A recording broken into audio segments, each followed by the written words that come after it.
Yo, what is up guys, it's the boy Q Talks, and today we're gonna talk about part 2 of the science behind habits for the book Atomic Habits by James Clear, which is the craving, okay? The craving is making a habit seem more attractive, making it more appealing. And so it is important to make our undesired habits seem more appealing, or else we won't do it, right?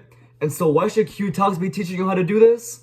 Well, first of all, Q Talk only delivers true talk. And second of all, if Q has talked it, Q has walked it. I've read the book. I've applied the principles taught in this book. And that is why I'm teaching it to you guys today. So let's get straight to it, alright? Chapter number 8. So chapter 8 talks about making a habit seem irresistible. And so for this, we need to understand that habits are a dopamine-driven feedback loop. But not the habit itself.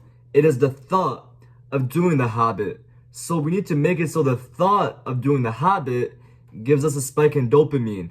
And it makes sense because, let's look at it this way. A cocaine addict gets a spike in dopamine when he sees the white powder, not when he is snorting it. Or, for example, kids are more excited thinking about Christmas morning rather than opening the gifts. Or adults are more excited dreaming about their vacation rather than being on vacation.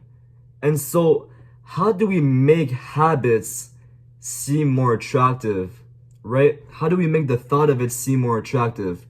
Well, for this, James Clear proposes a solution, which is called temptation bundling. Alright, so temptation bundling is linking something that you need to do with something that you want to do. I'll explain it to you through a story, alright? This is the story of Ronan Byrne, who is an electrical engineering student in Ireland.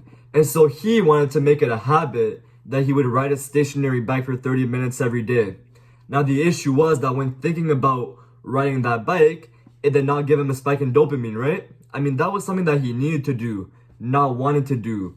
But there was something that he wanted to do, and that was to watch Netflix. Whenever he thought about watching Netflix, that gave him a spike in dopamine, right?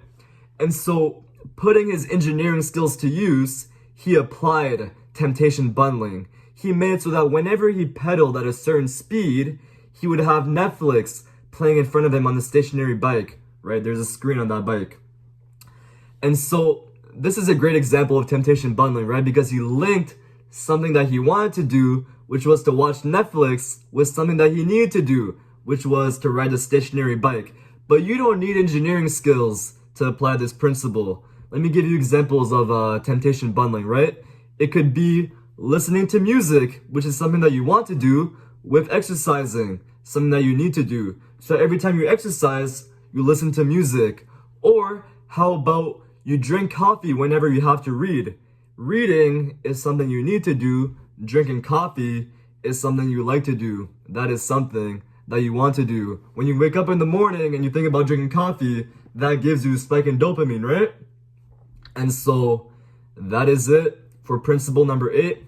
Not principle, chapter. Let's move on to chapter number 9. So chapter 9 is called the role of family and friends in shaping your habits. And that really is what it is, because understand this. Our habits usually stem from the people that we hang around with.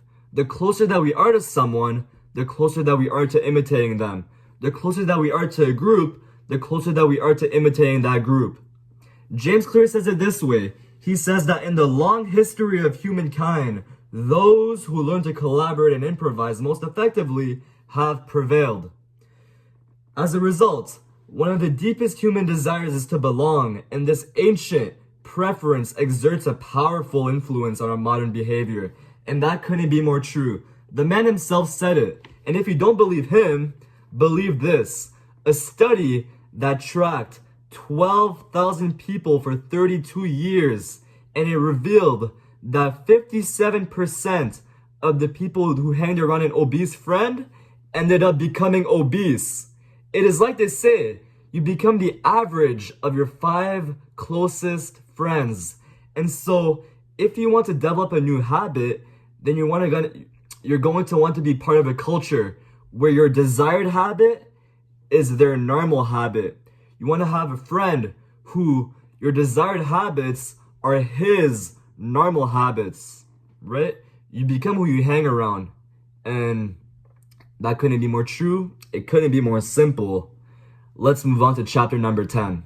Chapter 10 is how to reprogram your brain to enjoy hard habits. And the way to do it is really simple. Let me explain. People solve the same underlying issue in different ways. For example, you want to reduce your stress. Well, one person might do it by smoking a cigarette, while the other person will do it by going on a walk. Two different ways to do it, but you come to the same solution. Your stress is reduced. You went to a different state of mind. And so why is it that these two people found two different ways to do it? Well, it's pretty simple. The brain is predictive and not reactive. The brain looks back to what it did last time in order to resolve that underlying issue. The person who smoked a cigarette because their brain understood that last time they smoked a cigarette, their stress was reduced. And so it sees that, it remembers that, and decides to do it again. It won't necessarily look for the best solution. It will look for the most optimal solution, the most positive solution. And so if we want to make hard habits enjoyable, we have to correlate these hard habits with enjoyable experiences, with positive experiences. And I'll tell you how to do that. The way to do it is by simply changing one word in your vocabulary. You change the word have with get.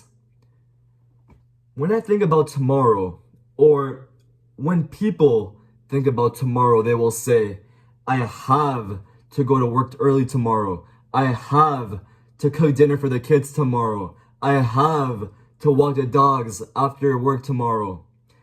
When we think about it this way, we see it in a negative way, and we'll see it as a burden. We won't want to do it.